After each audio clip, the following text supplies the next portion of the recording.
I wanted to start by thanking you for taking your time to watch this video today. Perkins reporting is very important not only to the institutions, but also to the state as a whole. The information we gather from you is not just used for your Perkins calculations. It is also used in the calculations of your state financial formula funding. It allocates the money equitably across all institutions. The other way we use that is in the accountability system. We work with the Texas Workforce Commission and we provide them information. We also work with the Governor's Office through the Texas Workforce Investment Council. We provide your information aggregated to all of these different entities. Through the accountability system, anybody in the state is able to access the information about your institution. That is one of the reasons we are having this video, is to provide you with information that will help you give us accurate information in a more timely manner. The Coordinating Board appreciates all the time and effort that you put into reporting and how important it is that you report timely and accurately. The purpose of the Perkins Act is to improve the quality of technical education in the U.S. and to increase the number of students pursuing technical education. Funding provided through the Perkins programs help prepare the next generation of the Texas workforce. Federal Perkins funding provides approximately $1.3 billion in support of career and technical education for programs in all 50 states. States receive funding under a statutory formula based on the population of a specific age group and per capita income. Texas post-secondary support provided institutions with approximately $25 million in federal Perkins funds. These funds help support the education and training of 193,000 career and technical students in Texas.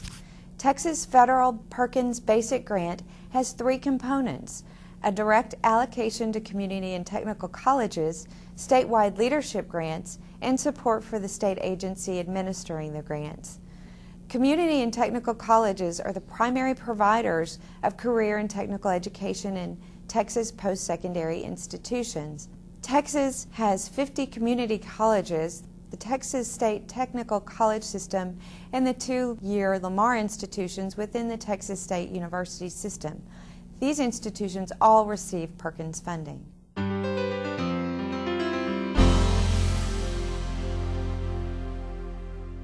Texas Education Agency oversees public education, which is K through 12 education, and the Higher Education Coordinating Board oversees post-secondary education. Career and Technical Education, or CTE, starts in public ed at about the 7th or 8th grade level and then stretches into post-secondary. So as much as we can, we want to collaborate between secondary and post-secondary to facilitate a smooth transition from secondary to post-secondary. All states and territories that receive Perkins money from the U.S. Department of Education must report accountability data back to the Department of Ed.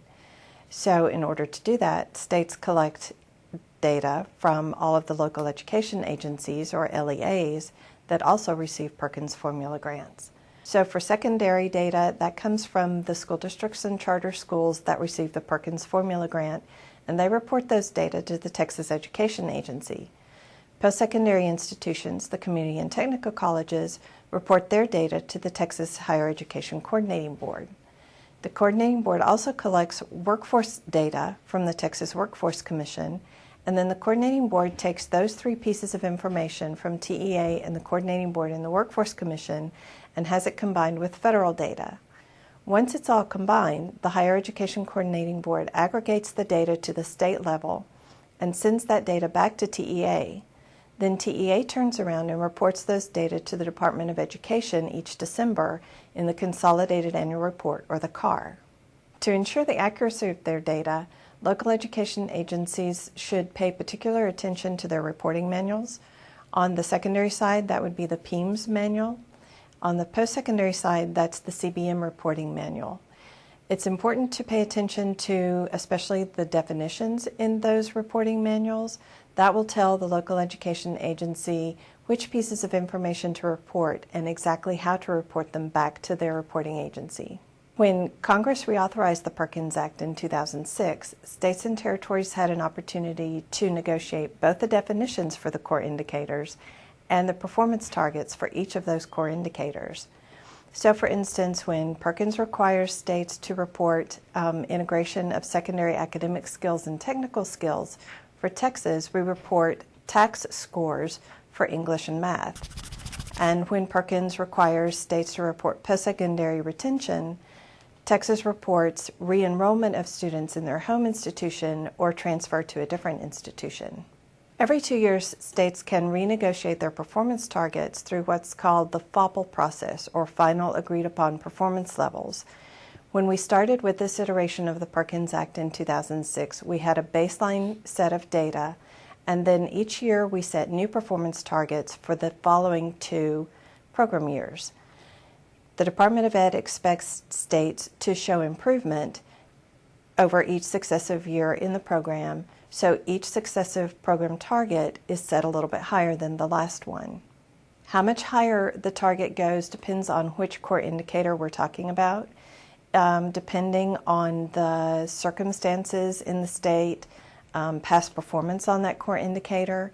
If the state's showing good progress in improving in that core indicator, then the Department of Ed wants states to continue with that level of progress. If a state is struggling with improving performance on that core indicator, Department of Ed wants the state to show improvement but not put the state in a position where they cannot meet the performance target. And in those situations, the state and Department of Ed would discuss methods for the state to continue to improve and perhaps improve at a greater rate. If there are circumstances like a natural disaster or a precipitous fall in the economy that would affect things like placement rates, then that's part of the negotiation with the Department of Ed in a situation where the performance target might not move or might fall for a particular year. States are required to meet at least 90% of their performance target. If the state fails to meet at least that 90% threshold, the state has to then submit a corrective action plan. And the same is true for local education agencies. They also have to meet a certain percentage of their performance target, and if they fail to meet that percentage of the target, they also have to submit a corrective action plan.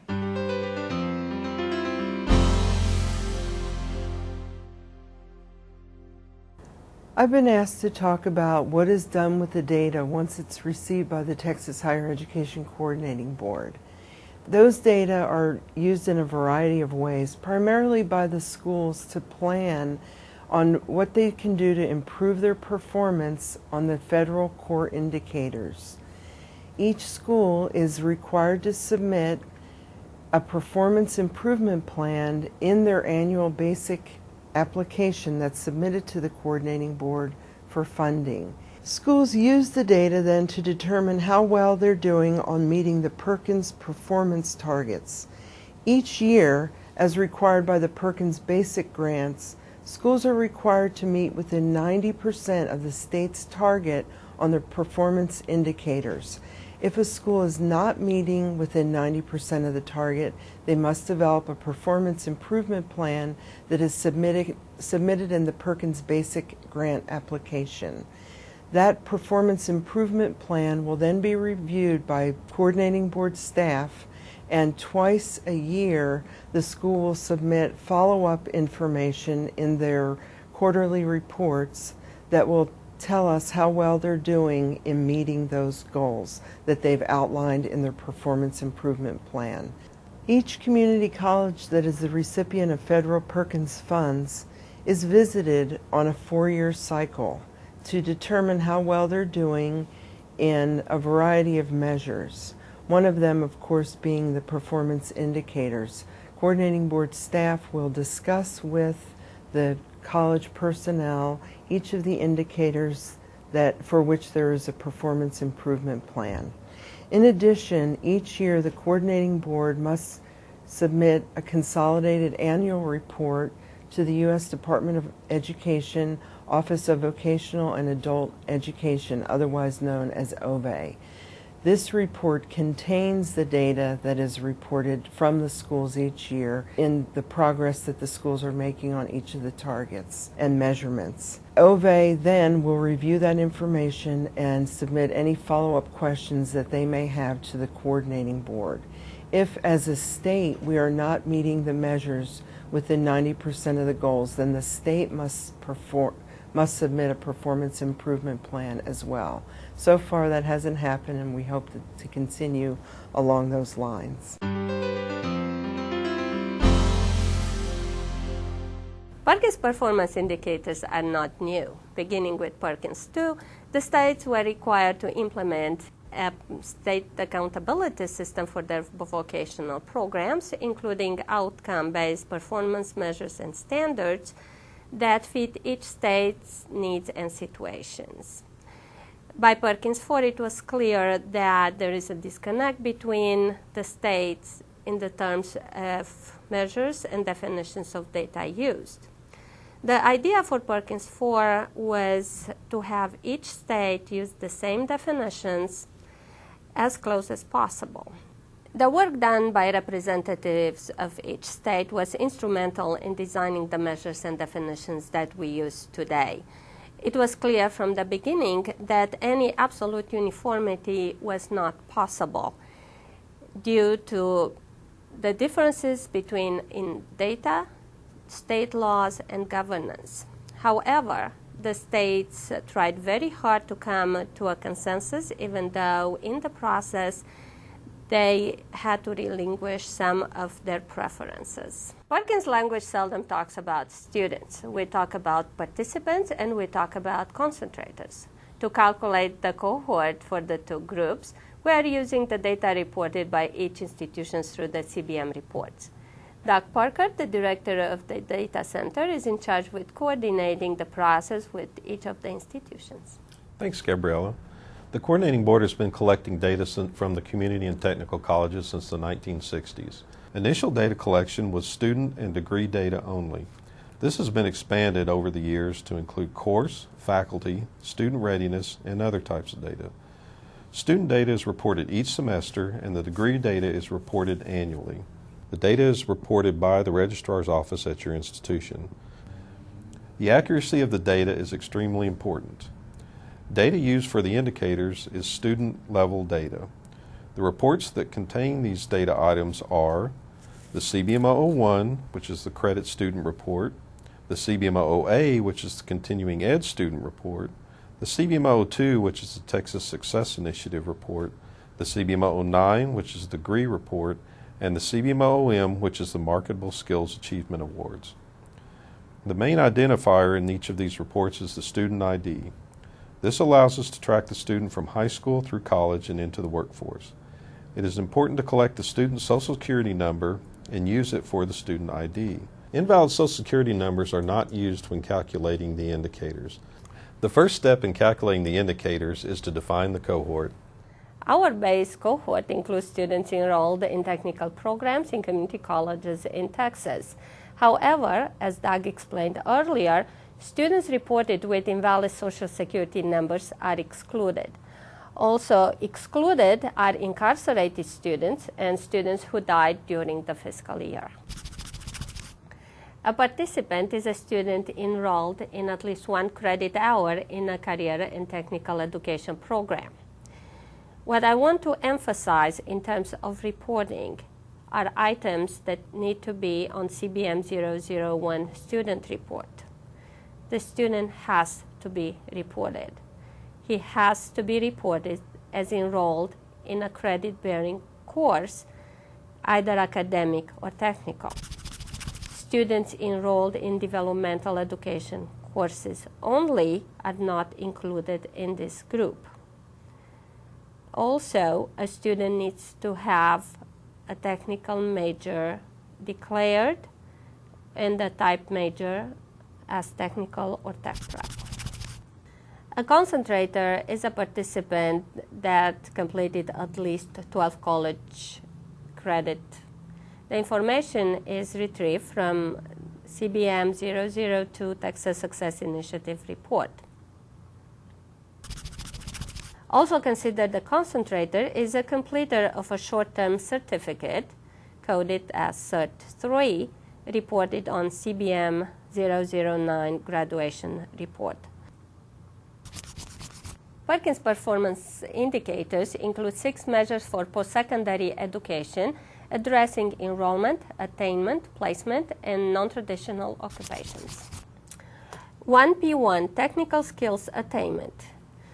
The information is reported by the institutions on the licensure report.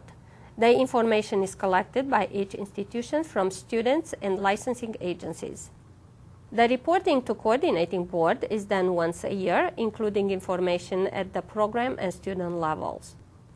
As Office of Vocational and Adult Education, OVA, requires data disaggregated by gender, ethnicity, and special population, it is important to have the same student ID, namely Social Security number, on both licensure report and CB1 student report. 2P1 Degree Attainment Credential Certificate and Degree, and 4P1 Student Placement. The two indicators look at the group of concentrators that left post-secondary education. If a concentrator is not reported on CBM 001 student report or CBM 00A continuing education report as being enrolled in any institution of higher education in a credit or continuing education program, he/she is considered as living post-secondary. OVA is interested in the outcomes of this group, graduating with a degree or certificate or placed in employment. To be considered a graduate, a concentrator must be reported on CBM 009 graduation report. If the concentrator is reported on the graduation report as a completer of core curriculum or field of study curriculum, he or she is not a graduate. Employment status is collected by matching Social Security numbers with the Texas Unemployment Insurance Wage Records, UI wage records, for employment in Texas.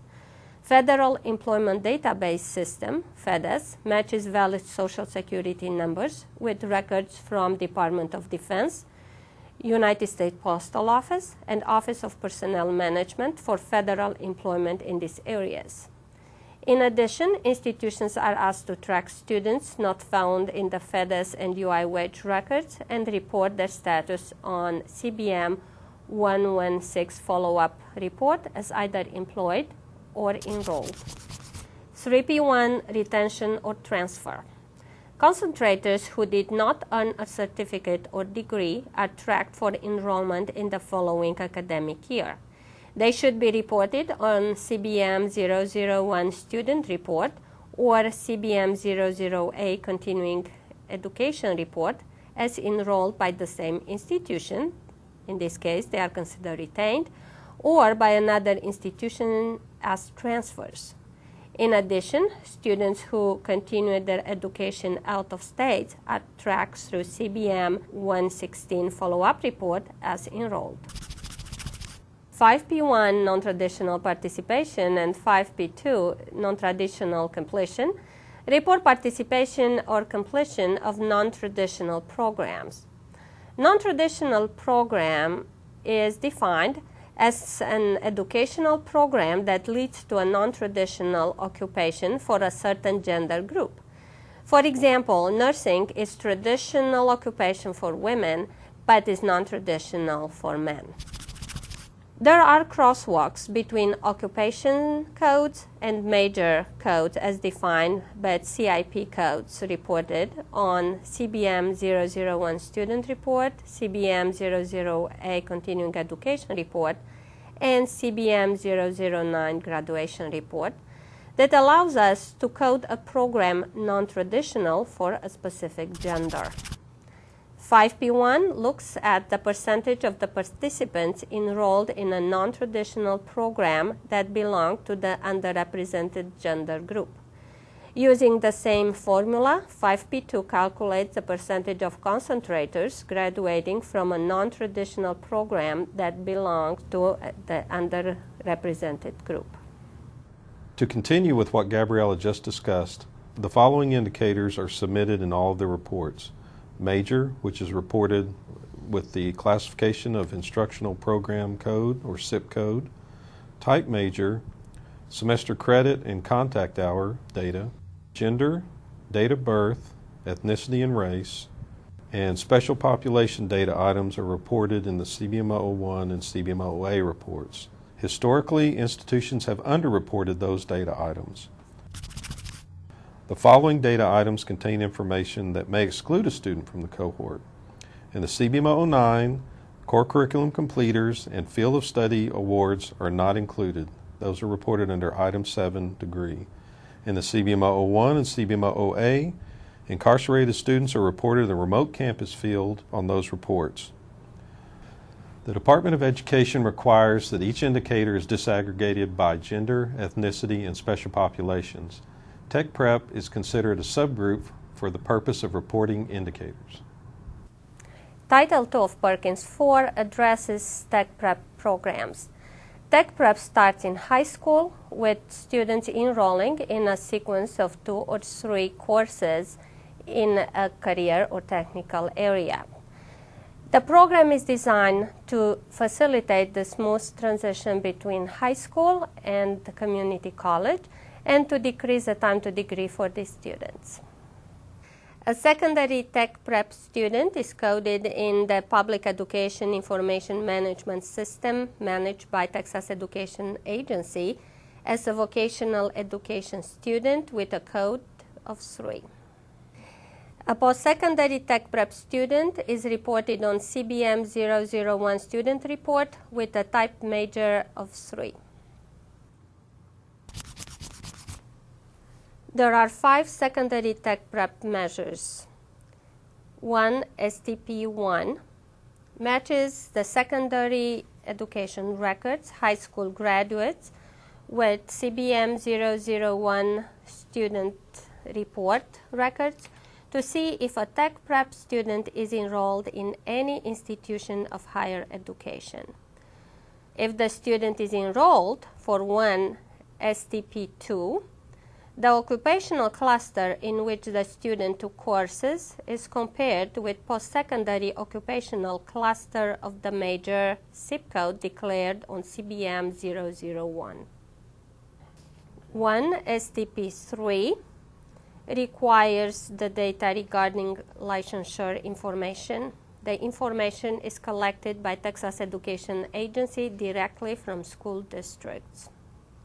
For 1 STP4, Tech Prep high school graduates are matched with CBM 001 and CBM 002 reports in the last 4 years to determine the completion of college credits.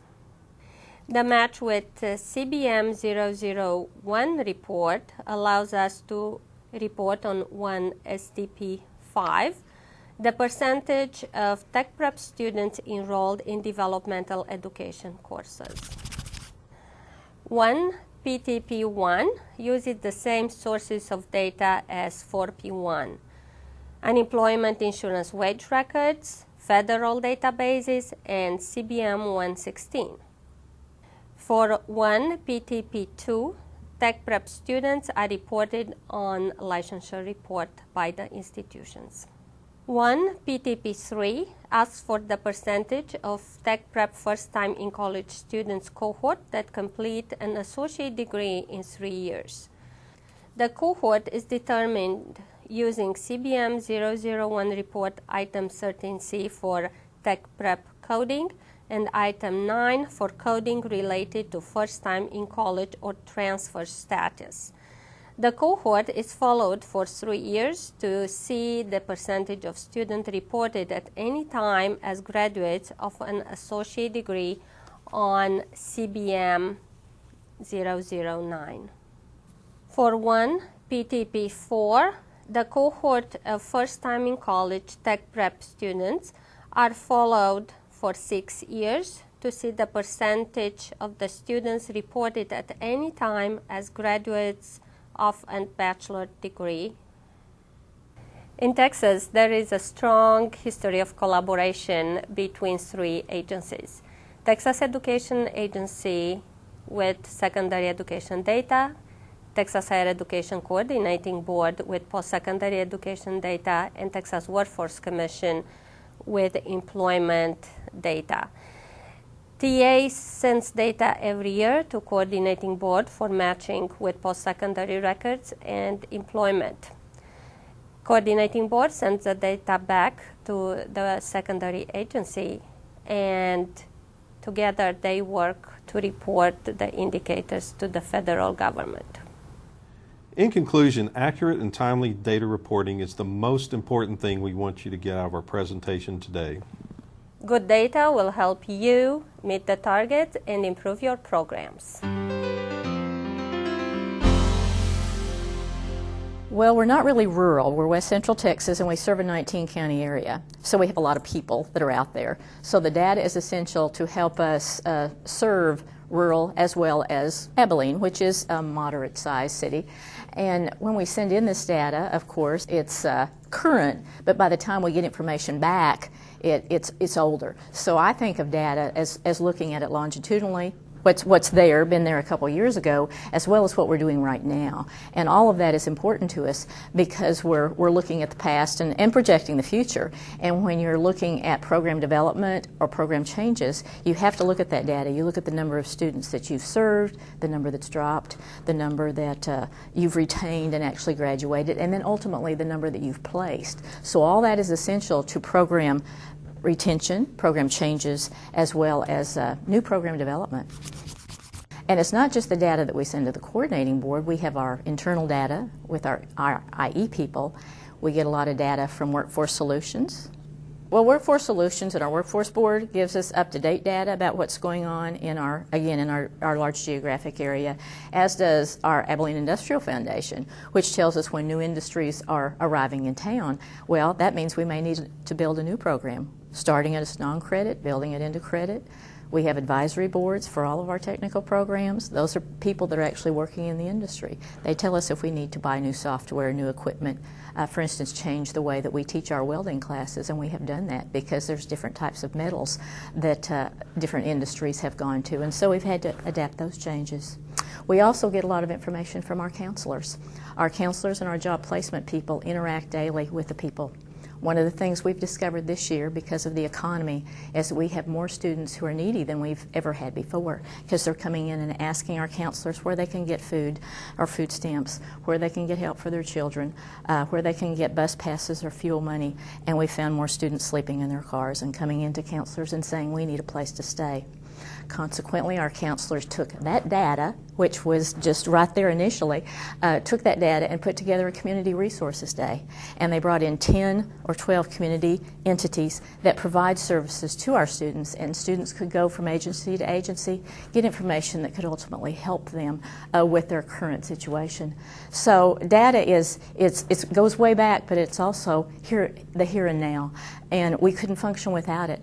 We'd be doing the wrong thing by training our students on obsolete equipment and not providing or preparing them for the job market that's out there right now. And that's data driven. From all of these areas, we couldn't get along without it. When the Dallas County Community College District receives its basic grant RFA from the coordinating board, we actually view the RFA response application as a three-stage process. Stage one is represented by doing the self-evaluation. We actually use the data that the coordinating board provides us related to institutional performance measures and individual programmatic performance measures to conduct this self-evaluation. The results of that self-evaluation serves as the basis for what we put into the application for the institutional plan. Since we have 7 colleges in Dallas, each college has to develop its own institutional plan. So that is stage 2. Then stage 3 is the development of the budget. And again, each institution develops its own Perkins budget, but it has to be within the percentages that they are allowed based on the district budget for Perkins. As a result, then, we really consider the response to the application RFA as a budget that's driven from the institutional plan, which is driven from doing the self-evaluation. And we have found that to be an effective way of approaching the Perkins Basic RFA and application process. And it gives us an opportunity then to know exactly where we're going to focus our time and efforts and activities for the coming year. Amarillo College uses data which is available through the Texas Higher Education Coordinating Board reports in several ways. I will identify just a few examples that have become extremely valuable to us. First, we have found the Perkins data critical when studying trends by program area for non-traditional gender or gender equity. We review 3-year trend lines by accessing the Perkins data via the Perkins data resources on the Coordinating Board's website. In particular, we run comparative data for similar sized community colleges. For Amarillo College, that's the large peer institutions. This allows us the opportunity to find out how AC compares to the statewide standard and the standard for our large peer colleges regarding Perkins 5P1 and 5P2 indicators, which have to do with gender equity. We review the individual scores for similar programs at individual peer institutions and consider both the number of students and the percentages for those programs under review. Since we're reviewing 3-year trends, we may notice an improvement at a particular college. For these non-traditional gender indicators, we identify the peer institutions with the best performance on those targeted programs which AC seeks to improve. Then we contact that college and ask, what is it that's working? They give us their professional judgment regarding what is working and why. This judgment may be based on best guesses for which approaches, solutions, or promising practices they think are working. But at least it gives us a starting point. Second, the Coordinating Board's Accountability System has information for each of the Closing Gap initiatives. That is participation, success, excellence in the case of community colleges. AC has been focused on improving the performance of the key indicators for success. In particular, we have been seeking to identify what works for increasing graduates and transfers.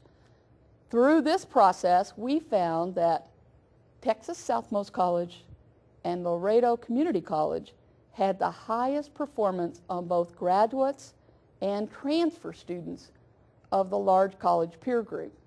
After contacting these two colleges, we discovered that students holding on-campus positions and grant-funded scholarships had increased the number of graduates and transfers at these two institutions. Thus, AC began looking for opportunities to implement these two promising practices here. We have discovered a few opportunities through grant funding to increase scholarships, but we have not been able to increase on-campus positions.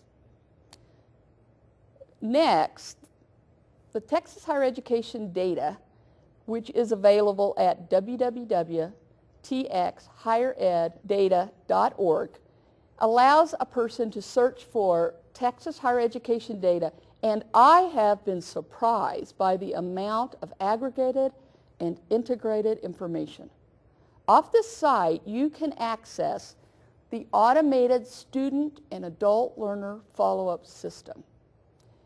This system provides reports for the most recent exit cohorts. I've found that selecting the left navigation button entitled Topics by Institution Type and then selecting Automated Student and Adult Learner Follow-Up System, or use the 6-letter abbreviation ASALFS, is the easiest way to access this report. In addition, you can choose whether you want to access 4-year trends or 2-year trends. I always prefer the biggest picture I can get, so I use the 4-year trends. This report provides linkage, the count and percent of students who completed awards. You get it by discipline, academic, technical, tech prep, and then what percent of the students are employed and in what types of positions. It also identifies whether the students are enrolled currently and where, which Texas colleges or universities. It identifies the top 10 industries where graduates are employed and the top 10 higher education institutions where students transfer. So you can choose this by the particular college or university. There are so many items that are available for slicing and dicing via this ASALFS database that I found it phenomenal. The AC counselors and I have been looking at the mean and median wage information. It's extremely valuable. What we would like to do is to take this information from this database and make it available to our students by providing them easy access so they could see the highest to lowest mean and median wage position that AC graduates have obtained. Many of our students don't know about high pay and high demand jobs. All of that information is readily available within this report for each college and university. Finally, the Strategic Workforce Assessment Project, SWAP is the name it goes by, is a collaborative report of the Coordinating Board and the Texas Workforce Commission, TWC. I find this report easiest to access by searching for the 3 words Strategic Workforce Assessment. While it is a TWC database, it provides information by industry cluster or occupation cluster.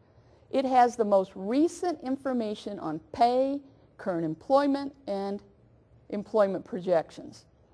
It too has many ways that it can be filtered, and since it's integrated with the Coordinating Board data, it includes which colleges and universities provide the particular training or education in order to get a particular job. This database is fairly intuitive, but we need to share this resource with many of our colleagues. The more we discuss it, the more value it will become, and the more value it will be to our students. As you can see, the Coordinating Board staff provides a large amount of user-friendly information, but those of us on college campuses need to become more aware of what is available. Otherwise, we may expend our limited resources to duplicate what is already there.